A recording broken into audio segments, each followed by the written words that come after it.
Hello friends, आप सभी का फिर से एक बार स्वागत है हमारे इस चैनल पे। रिसेंटली निफ्टी 50 ने 19,500 का हाई मारा है, यानी निफ्टी रिकॉर्ड हाई पे फिलहाल ट्रेड कर रहा है। तो ऐसे वक्त आपको क्या करना चाहिए, इस वीडियो में हम क्या क्या कवर करेंगे इसके बारे में बात करते हैं। सबसे पहले हम देखेंगे निफ्टी ने ऑल टाइम हाई लगाया है, इसका मतलब निफ्टी ओवर वैल्यूड है या फिर अभी भी निफ्टी में स्कोप है ऊपर जाने के लिए। सेकेंड पॉइंट हम देखेंगे, जब जब निफ्टी ऑल टाइम हाई लगाता है तो आपको एसआईपी शुरू करनी चाहिए या फिर नहीं करनी चाहिए। उसके आगे हम देखेंगे निफ्टी ऑल टाइम हाई पे आपको लमसम इन्वेस्टमेंट करनी है या फिर नहीं करनी है। अगर लमसम इन्वेस्टमेंट करनी है तो कहां पे करनी है और कहां पे नहीं करनी है। फिर हम देखेंगे कि निफ्टी ऑल टाइम हाई पे आपको इक्विटी म्यूचुअल फंड में प्रॉफिट बुक करना चाहिए या फिर नहीं करना चाहिए, और अगर प्रॉफिट बुक करना है तो उसे किस तरीके से करना चाहिए, आपका असेट एलोकेशन को आप कैसे रीबैलेंस करोगे, इसके बारे में हम इस वीडियो में डिटेल में डिस्कशन करेंगे। तो ये वीडियो काफी इंफॉर्मेटिव रहेगा, इसलिए आप इसे आखिरी तक देखिएगा। वीडियो शुरू करने से पहले मैं आपको बताना चाहूंगा कि मैं फाइनेंशियल एक्सपर्ट नहीं हूं, ना कि सेबी रजिस्टर्ड एडवाइजर हूं। तो अगर आपको किसी भी म्यूचुअल फंड में या फिर स्टॉक में निवेश करना है तो सेबी रजिस्टर्ड इन्वेस्टमेंट एडवाइजर्स होते हैं, उनकी सलाह आप जरूर ले सकते हो। तो सबसे पहला point, Nifty all time high है, इसका मतलब इसमें ऊपर जाने के स्कोप है या फिर नहीं, इसे कैसे पहचाने। निफ्टी का पीई रेशो होता है, इसे हम कह सकते हैं price to earning ratio. Historically अगर आप देखो तो निफ्टी का जो पीई रेशो है वो 18 से लेके 23-24 के बीच में हमेशा से रहा है। इसका मतलब क्या, जितना कम निफ्टी का पी रेशो उतना निफ्टी जो है वो है सस्ता, और जितना निफ्टी का पी रेशो ज्यादा वो है महंगा। तो क्या अब निफ्टी का पी रेशो महंगा हो गया है? फिलहाल जो निफ्टी का पी रेशो है वो है 22-23 के आसपास। इसका मतलब क्या है कि वो अपर रेंज में है ओवर वैल्यूड के। तो इसका मतलब यह हुआ कि क्या अब निफ्टी इसके ऊपर नहीं जाएगा?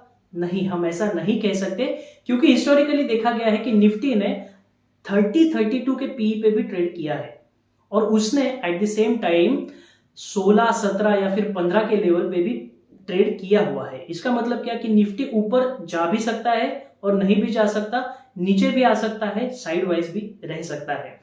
हम कभी भी ये कोशिश नहीं करेंगे कि निफ्टी कहां पे जाएगा, ऊपर जाएगा या फिर नीचे जाएगा, हम इसके बारे में नहीं सोचेंगे। हमें अपना रिस्क मैनेजमेंट प्रॉपर करना है। तो अब हमने एक पॉइंट तो देख लिया कि निफ्टी ओवर वैल्यूड है या फिर नहीं। सेकेंड, अगर आप म्यूचुअल फंड इंडस्ट्री का ट्रेंड अगर देखोगे तो ऐसे दो दिग्गज म्यूचुअल फंड हाउसेस है। सबसे पहला जो है वो टाटा म्यूचुअल फंड है, और सेकेंड जो है वो Nippon India asset management company है।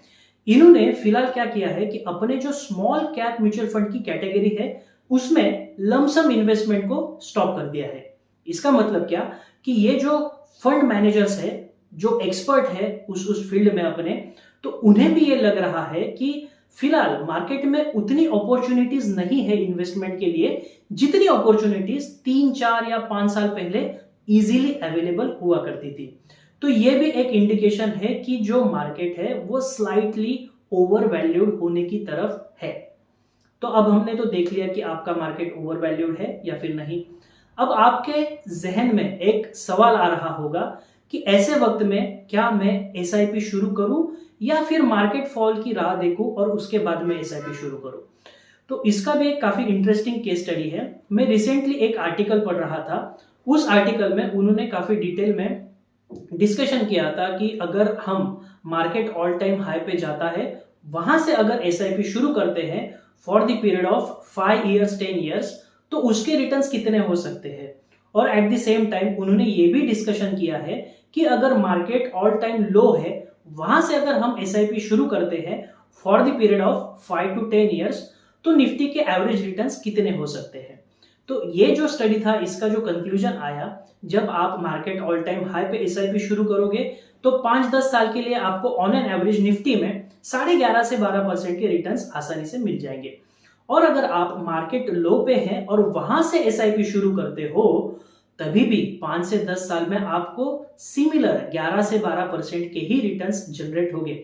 इसका मतलब क्या कि अगर आपके एसआईपी का टारगेट 5 से 10 साल के ऊपर है, आपका टाइम होराइजन लंबा है, तो एसआईपी चाहे आप मार्केट ऑल टाइम हाई पे हो या फिर ऑल टाइम लो पे हो, कहां पे भी शुरू कर सकते हो।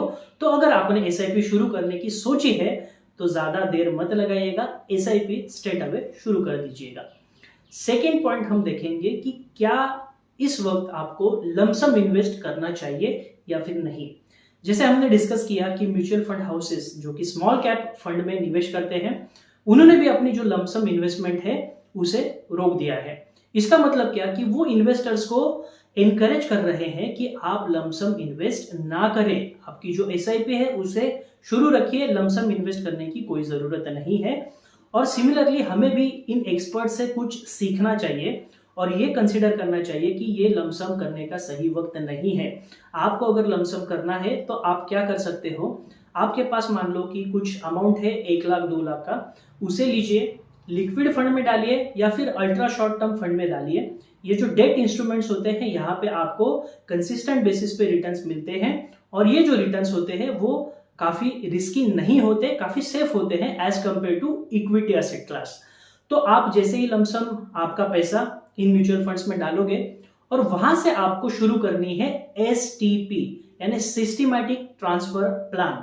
आप क्या करोगे कि हर महीने थोड़ा थोड़ा पैसा आपके जो डेट इंस्ट्रूमेंट्स है वहां से निकालोगे और इक्विटी में इन्वेस्ट करते रहोगे ओवर द पीरियड ऑफ 1 और 2 ईयर। वो डिपेंड करता है कि आपके पास कितनी अमाउंट है और आप कितने साल के लिए उसे इन्वेस्ट करना चाहते हो।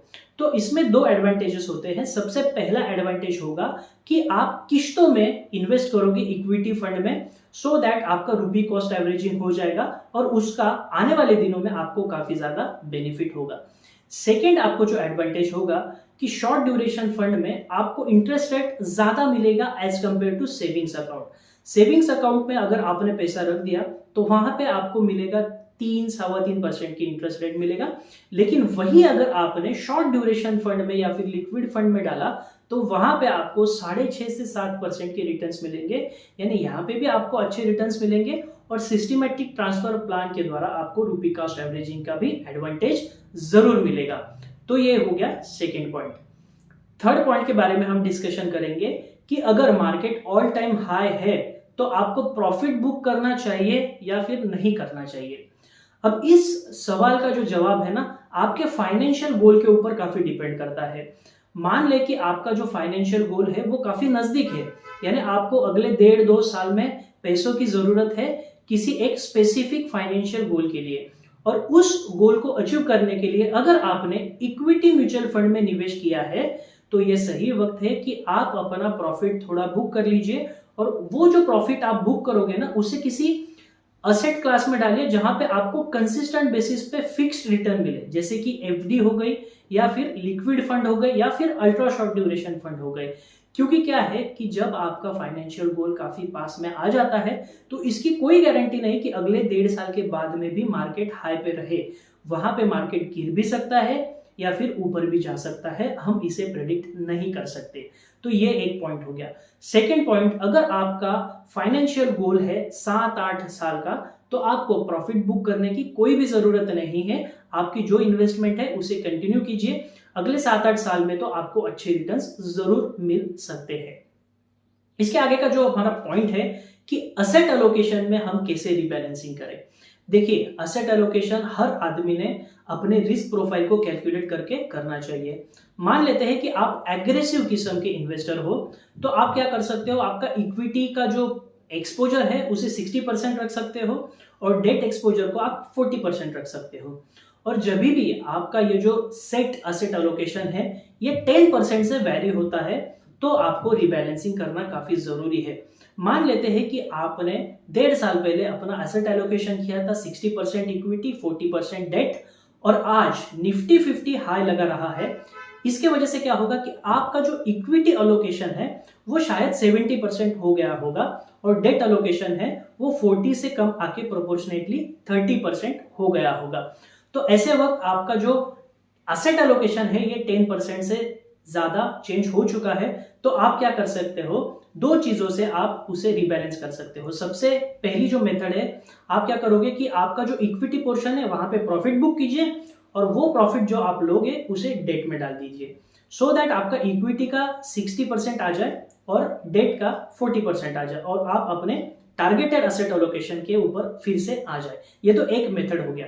सेकेंड मेथड क्या है कि अगर आपके पास कोई लमसम अमाउंट है तो आप इक्विटी में प्रॉफिट बुक मत कीजिएगा, क्योंकि उसमें क्या होता है, टैक्स इंप्लीकेशंस होते हैं, long term capital gain tax, short term capital gain tax.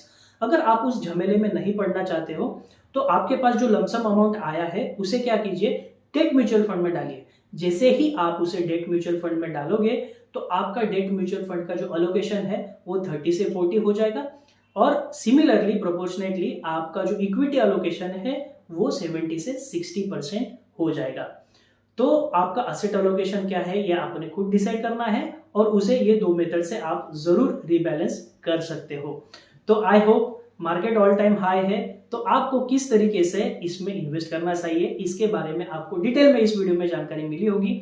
ऐसे ही वीडियो के लिए हमारे चैनल को सब्सक्राइब कीजिएगा और लाइक बटन दबाना मत भूलिएगा। हम फिर मिलेंगे नए वीडियो के साथ, तब तक के लिए bye bye and have a nice day.